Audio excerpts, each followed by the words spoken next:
नमस्कार, India news देख रहे हैं आप। मैं हूं आपके साथ आकांक्षा राजपूत। चलिए सीधे आपको दिखाते हैं प्रधानमंत्री नरेंद्र मोदी का मन की बात कार्यक्रम। मंदिर से चुराकर देश से बाहर भेज दी गई थी। मैं कनाडा की सरकार और इस पुण्य कार्य को संभव बनाने वाले सभी लोगों का इस सहृदयता के लिए आभार प्रकट करता हूं।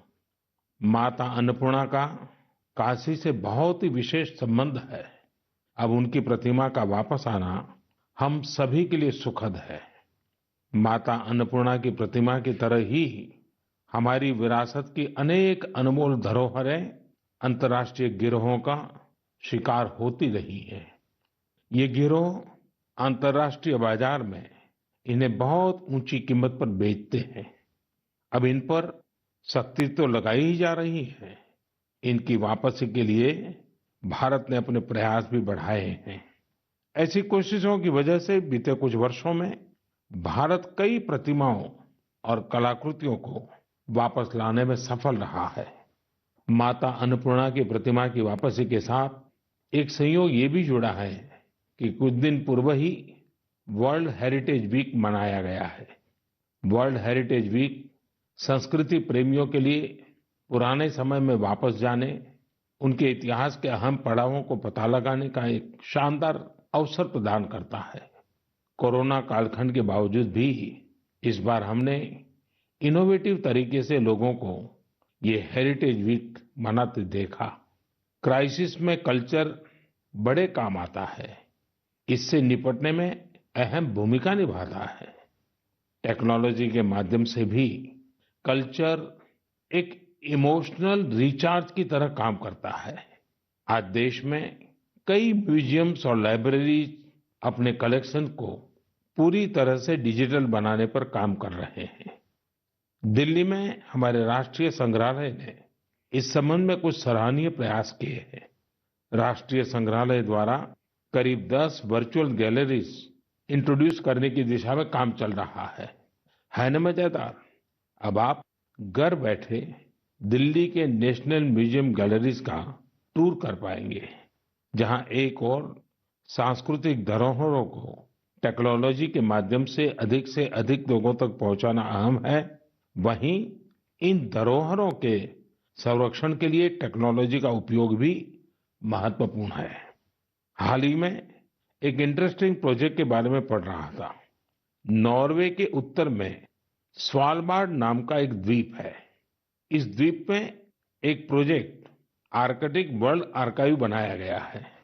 इस आर्काइव में बहुमूल्य हेरिटेज डेटा को इस तरह से रखा गया है कि किसी भी प्रकार के प्राकृतिक या मानव निर्मित आपदाओं से प्रभावित न हो सके।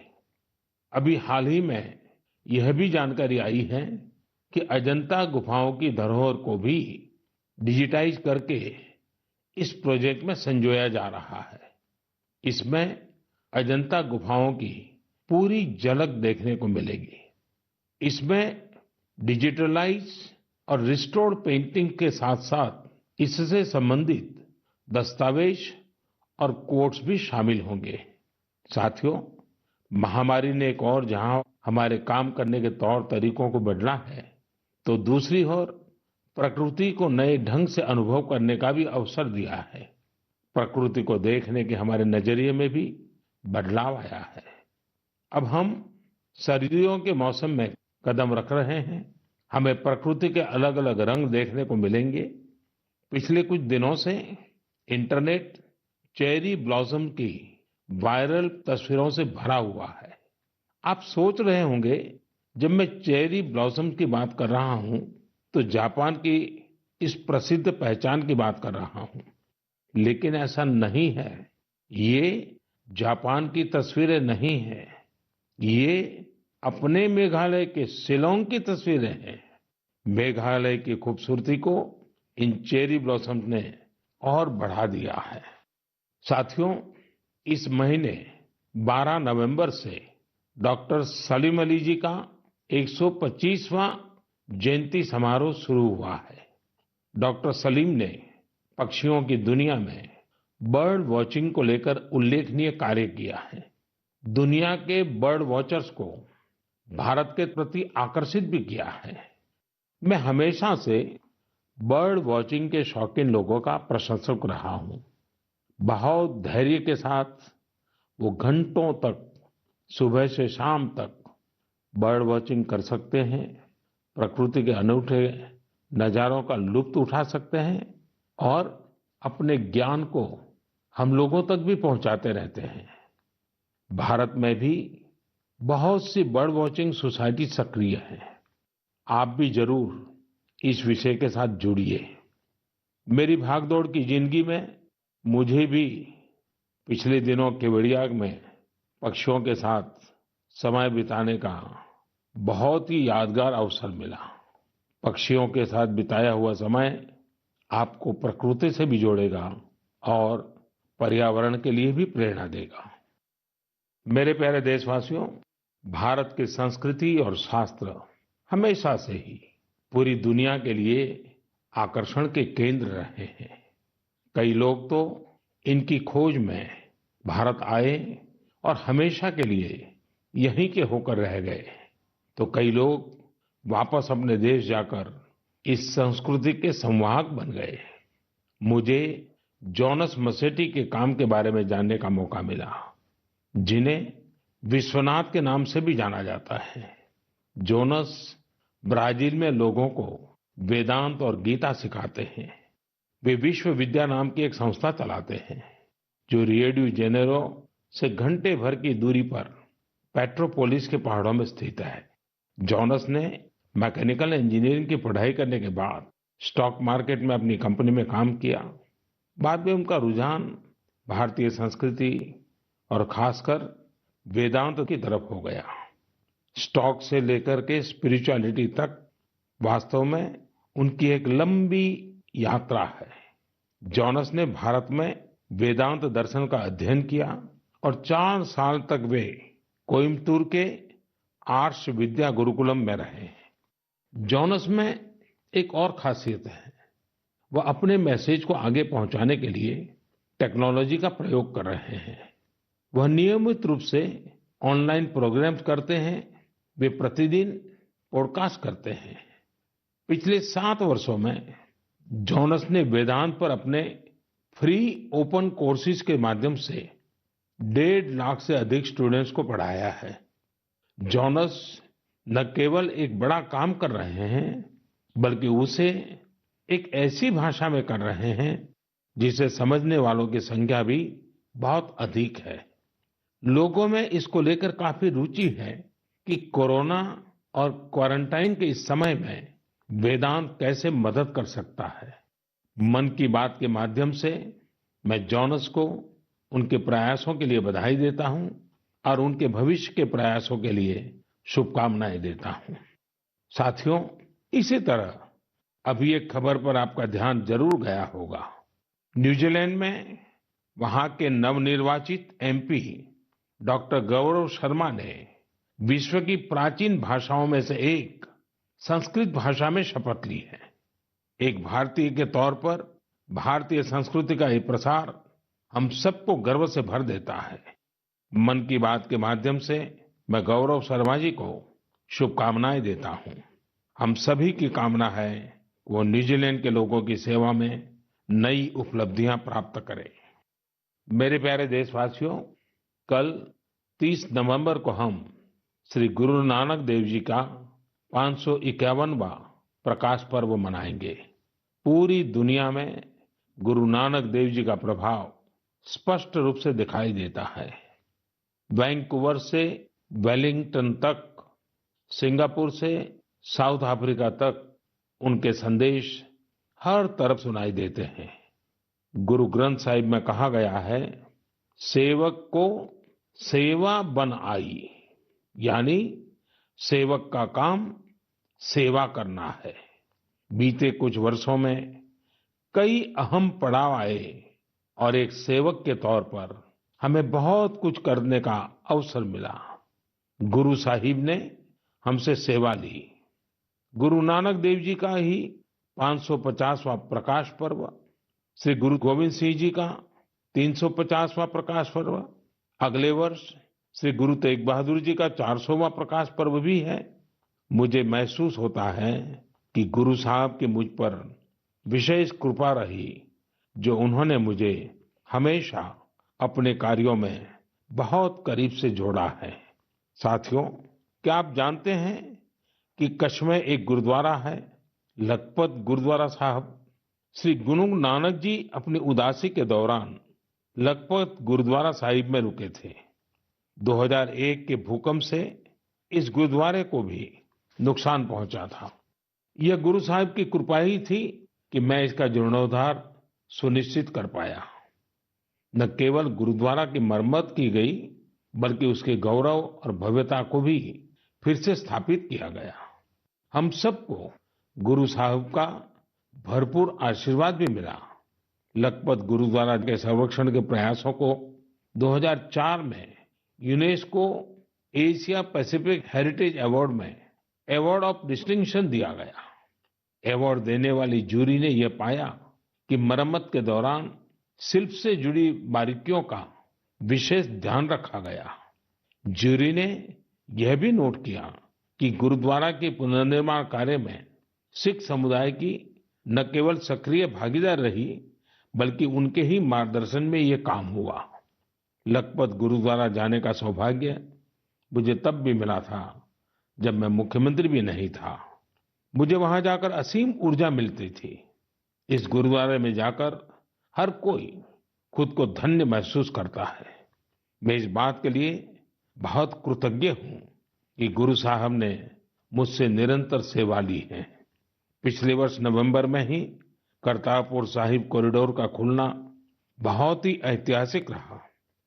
इस बात को मैं जीवन भर अपने हृदय में संजोकर रखूंगा। ये हम सभी का सौभाग्य है कि हमें श्री दरबार साहिब की सेवा करने का एक और अवसर मिला।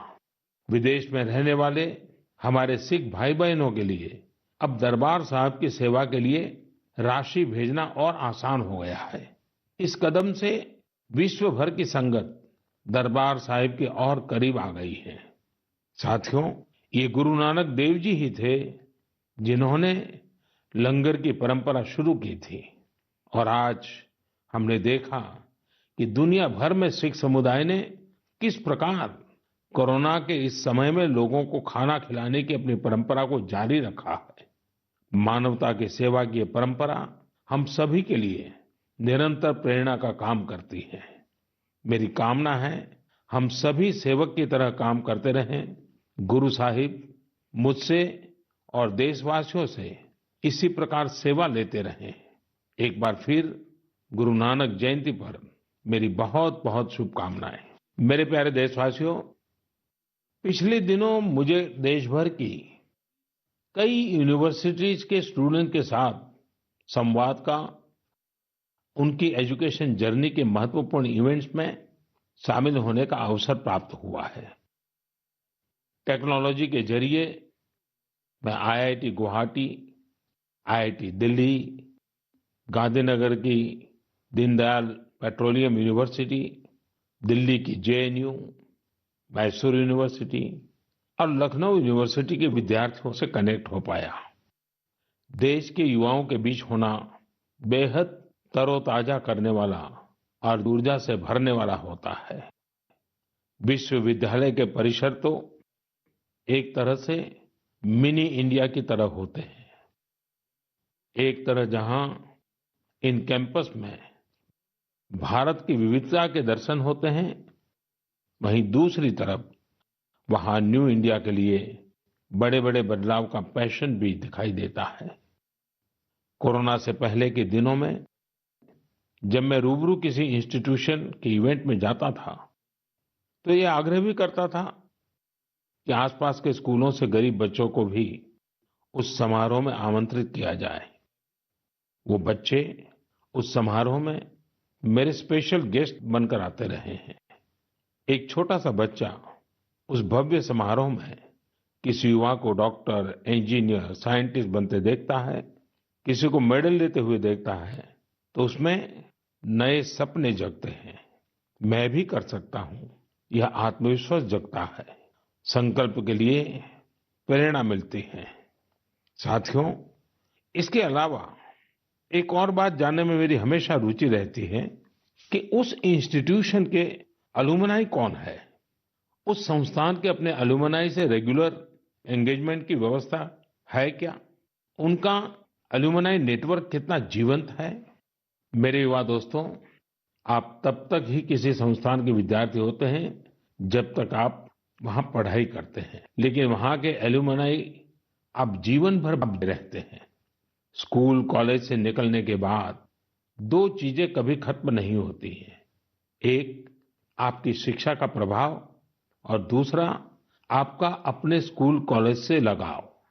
जब कभी एल्यूमनाई आपस में बात करते हैं तो स्कूल कॉलेज की उनकी यादों में किताबों और पढ़ाई से ज्यादा कैंपस में बिताया गया समय और दोस्तों के साथ गुजारे गए लम्हे होते हैं। और इन्हीं यादों में से जन्म लेता है एक भाव इंस्टीट्यूशन के लिए कुछ करने का। जहां आपके व्यक्तित्व का विकास हुआ है, वहां के विकास के लिए आप कुछ करें, इससे बड़ी खुशी और क्या हो सकती है। मैंने कुछ ऐसे प्रयासों के बारे में पढ़ा है जहां पूर्व विद्यार्थियों ने अपने पुराने संस्थानों को बढ़ चढ़ करके दिया है। आजकल अलुमनाई इसको लेकर बहुत सक्रिय है। आईआईटियंस ने अपने संस्थानों को conference centres, management centres, incubation centres जैसी कई अलग अलग व्यवस्थाएं खुद बनाकर दी हैं। ये सारे प्रयास वर्तमान विद्यार्थियों के लर्निंग एक्सपीरियंस को इम्प्रूव करते हैं। आईआईटी दिल्ली ने एक एंडाउमेंट फंड की शुरुआत की है, जो कि एक शानदार आइडिया है। विश्व की जानी मानी यूनिवर्सिटी में इस प्रकार के एंडाउमेंट्स बनाने का कल्चर रहा है, जो स्टूडेंट्स की मदद करता है। मुझे लगता है कि भारत के विश्वविद्यालय भी इस कल्चर को इंस्टीट्यूशनलाइज करने में सक्षम है। जब कुछ लौटाने की बात आती है तो कुछ भी बड़ा या छोटा नहीं होता है। छोटे से छोटी मदद भी मायने रखती है। हर प्रयास महत्वपूर्ण होता है। अक्सर पूर्व विद्यार्थी अपने संस्थानों के टेक्नोलॉजी अपग्रेडेशन में, बिल्डिंग के निर्माण में, अवार्ड्स और स्कॉलरशिप शुरू करने में, स्किल डेवलपमेंट के प्रोग्राम शुरू करने में बहुत महत्वपूर्ण भूमिका निभाते हैं। कुछ स्कूलों की ओल्ड स्टूडेंट एसोसिएशन ने मेंटरशिप प्रोग्राम शुरू किए हैं। इसमें वे अलग अलग बैच के विद्यार्थियों को गाइड करते हैं, साथ ही एजुकेशन प्रोस्पेक्ट पर चर्चा करते हैं। कई स्कूलों में, खासतौर से बोर्डिंग स्कूलों की एल्यूमनाई एसोसिएशन बहुत स्ट्रांग है, जो स्पोर्ट्स टूर्नामेंट और कम्युनिटी सर्विस जैसी गतिविधियों का आयोजन करते रहते हैं। मैं पूर्व विद्यार्थियों से आग्रह करना चाहूंगा कि उन्होंने जिन संस्था में पढ़ाई की है, वहां से अपनी बॉन्डिंग को और अधिक मजबूत करते रहें। चाहे वह स्कूल हो, कॉलेज हो या यूनिवर्सिटी। मेरा संस्थानों से भी आग्रह है कि एल्यूमनाई एंगेजमेंट के नए और इनोवेटिव तरीकों पर काम करें, क्रिएटिव प्लेटफॉर्म्स डेवलप करें, ताकि एल्यूमनाई की सक्रिय भागीदारी हो सके। बड़े कॉलेज और यूनिवर्सिटीज ही नहीं, हमारे गांवों के स्कूल्स का भी strong, vibrant, active alumni network हो। मेरे प्यारे देशवासियों, 5 दिसंबर को श्री अरबिंदो की पुण्यतिथि है। श्री अरबिंदो को हम जितना पढ़ते हैं, उतनी ही गहराई हमें मिलती जाती है। मेरे युवा साथी श्री अरबिंदो को जितना जानेंगे, उतना ही अपने आप को जानेंगे, खुद को समृद्ध करेंगे। जीवन की जिस भाव अवस्था में आप हैं, जिन संकल्पों को सिद्ध करने के लिए आप प्रयासरत हैं, उनके बीच आप हमेशा से ही श्री अरबिंदो को एक नई प्रेरणा देते पाएंगे, एक नया रास्ता दिखाते हुए पाएंगे। जैसे आज जब हम लोकल के लिए वोकल इस अभियान के साथ आगे बढ़ रहे हैं, तो श्री अरबिंदो का स्वदेशी का दर्शन हमें राह दिखाता है। बांग्ला में एक बड़ी ही प्रभावी कविता है, छोईशुतो पॉयमोन्तो आसे तुंग होते, दिसलाई काठी ताऊ आसे पोते, प्रोदीप्ति जालिते खेते छूते जेते, किछुते लोग नॉय शादीन। यानी हमारे यहाँ सुई और दिया सलाई तक विलायती जहाज से आते हैं। खाने, पीने, सोने, किसी भी बात में लोग स्वतंत्र नहीं है। वो कहते भी थे, स्वदेशी का अर्थ है कि हम अपने भारतीय कामगारों, कारीगरों की बनाई हुई चीजों को प्राथमिकता दें। ऐसा भी नहीं कि श्री अरबिंदो ने विदेशों से कुछ सीखने का भी कभी विरोध किया हो। जहां जो नया है, वहां से हम सीखें। जो हमारे देश में अच्छा हो सकता है, उसका हम सहयोग और प्रोत्साहन करें। यही तो आत्मनिर्भर भारत अभियान में वोकल फॉर लोकल मंत्र की भी भावना है। खासकर स्वदेशी अपनाने को लेकर उन्होंने जो कुछ कहा, वो आज हर देशवासी को पढ़ना चाहिए। साथियों, इसी तरह शिक्षा को लेकर भी श्री अरबिंदो के विचार बहुत स्पष्ट थे। वो शिक्षा को केवल किताबी ज्ञान, डिग्री और नौकरी तक ही सीमित नहीं मानते थे। श्री अरबिंदो कहते थे, हमारी राष्ट्रीय शिक्षा हमारी युवा पीढ़ी के दिल और दिमाग की ट्रेनिंग होनी चाहिए। यानी मस्तिष्क का वैज्ञानिक विकास हो और दिल में भारतीय भावनाएं भी हो। तभी एक युवा देश का और बेहतर नागरिक बन पाता है। श्री अरबिंदो ने राष्ट्रीय शिक्षा को लेकर जो बात तब कही थी, जो अपेक्षा की थी, आज देश उसे नई राष्ट्रीय शिक्षा नीति के जरिए पूरा कर रहा है। मेरे प्यारे देशवासियों, भारत में खेती और उससे जुड़ी चीजों के साथ नए आयाम जुड़ रहे हैं। बीते दिनों हुए कृषि सुधारों ने किसानों के लिए नई संभावनाओं के द्वार भी खोले हैं। बरसों से किसानों की जो मांग थी, जिन मांगों को पूरा करने के लिए किसी न किसी समय में हर राजनीतिक दल ने उनसे वायदा किया था, वो मांगे पूरी हुई हैं। काफी विचार विमर्श के बाद भारत की संसद ने कृषि सुधारों को कानूनी स्वरूप दिया। इन सुधारों से न सिर्फ किसानों के अनेक बंधन समाप्त हुए हैं, बल्कि उन्हें नए अधिकार भी मिले हैं, नए अवसर भी मिले हैं। इन अधिकारों ने बहुत ही कम समय में किसानों की परेशानियों को कम करना शुरू कर दिया है। महाराष्ट्र के धुले जिले के किसान जितेंद्र भोईजी ने नए कृषि कानूनों का इस्तेमाल कैसे किया, ये आपको भी जानना चाहिए। जितेंद्र भोईजी ने मक्के की खेती की थी और सही दामों के लिए उसे व्यापारियों को बेचना तय किया। फसल की कुल कीमत तय हुई करीब 3,32,000 रुपये। जितेंद्र भोई को 25,000 रुपये एडवांस भी मिल गए थे। तय ये हुआ था कि बाकी का पैसा उन्हें 15 दिन में चुका दिया जाएगा।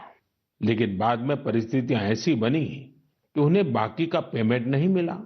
किसान से फसल खरीद लो, महीनों महीनों पेमेंट न करो। संभवतः मक्का खरीदने वाले बरसों से चली आ रही उसी परंपरा को निभा रहे थे।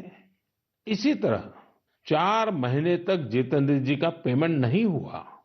इस स्थिति में उनकी मदद की सितंबर में जो पास हुए हैं, जो नए कृषि कानून बने हैं, वो उनके काम आए।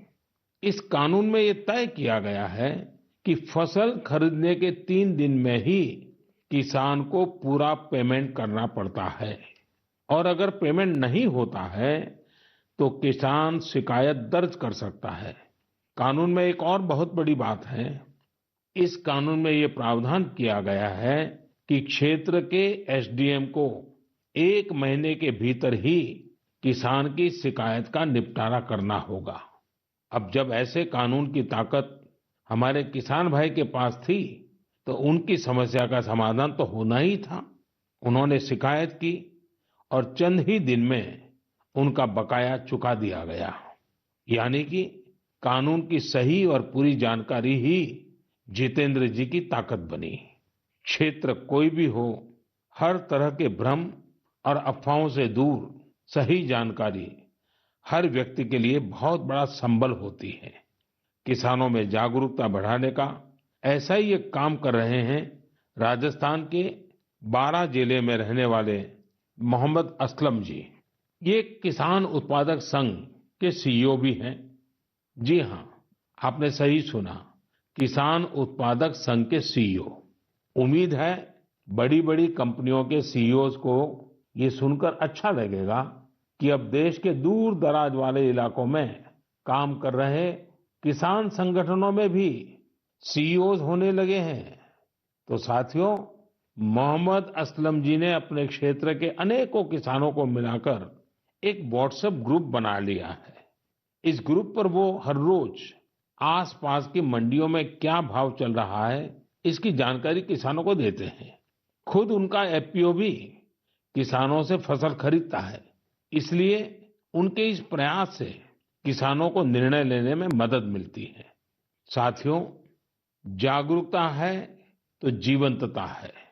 अपनी जागरूकता से हजारों लोगों का जीवन प्रभावित करने वाले एक कृषि उद्यमी श्री वीरेंद्र यादव जी हैं। वीरेंद्र यादव जी कभी ऑस्ट्रेलिया में रहा करते थे। 2 साल पहले ही वो भारत आए और अब हरियाणा के कैथल में रहते हैं। दूसरे लोगों की तरह ही खेती में पराली उनके सामने भी एक बड़ी समस्या थी। इसके सॉल्यूशन के लिए बहुत व्यापक स्तर पर काम हो रहा है। लेकिन आज मन की बात में मैं वीरेंद्र जी को विशेष तौर पर जिक्र इसलिए कर रहा हूं क्योंकि उनके प्रयास अलग है, एक नई दिशा दिखाते हैं। पराली का समाधान करने के लिए वीरेंद्र जी ने पुआल की गांठ बनाने वाली स्ट्रॉ बेलर मशीन खरीदी। इसके लिए उन्हें कृषि विभाग से आर्थिक मदद भी मिली। इस मशीन से उन्होंने पराली के गट्ठे बनाना शुरू कर दिया। गट्ठे बनाने के बाद उन्होंने पराली को एग्रो एनर्जी प्लांट और पेपर मिल को बेच दिया।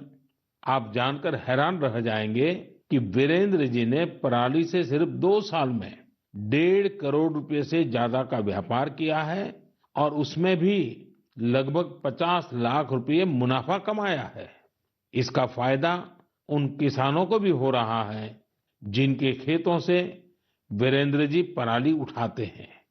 हमने कचरे से कंचन की बात तो बहुत सुनी है, लेकिन पराली का निपटारा करके पैसा और पुण्य कमाने का यह अनोखा उदाहरण है।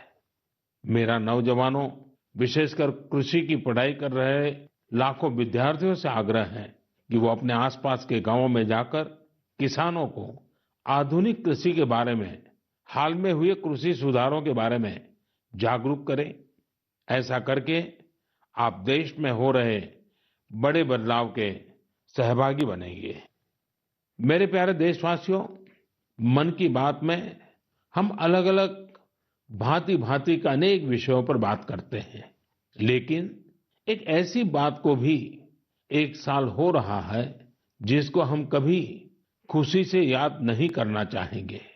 करीब-करीब 1 साल हो रहे हैं जब दुनिया को कोरोना के पहले केस के बारे में पता चला था। तब से लेकर अब तक पूरे विश्व ने अनेक उतार-चढ़ाव देखे हैं। लॉकडाउन के दौर से बाहर निकलकर अब वैक्सीन पर चर्चा होने लगी है, लेकिन कोरोना को लेकर किसी भी तरह की लापरवाही अब भी बहुत घातक है। हमें कोरोना के खिलाफ अपनी लड़ाई को मजबूती से जारी रखना है।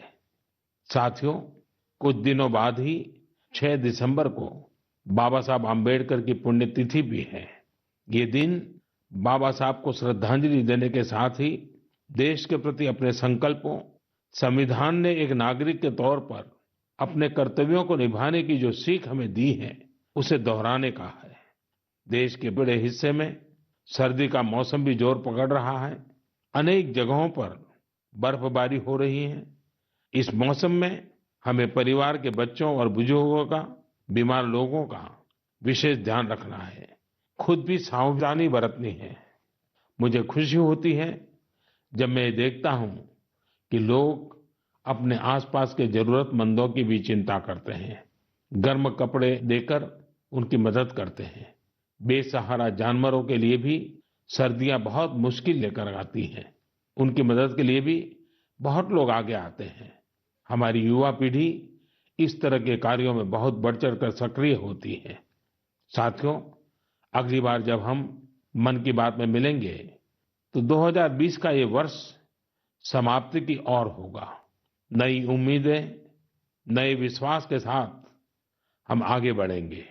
आप जो भी सुझाव हो, आइडियाज हो, उन्हें मुझ तक जरूर साझा करते रहिए। आप सभी को बहुत-बहुत शुभकामनाएं। आप सब स्वस्थ रहें, देश के लिए सक्रिय रहें। बहुत-बहुत धन्यवाद।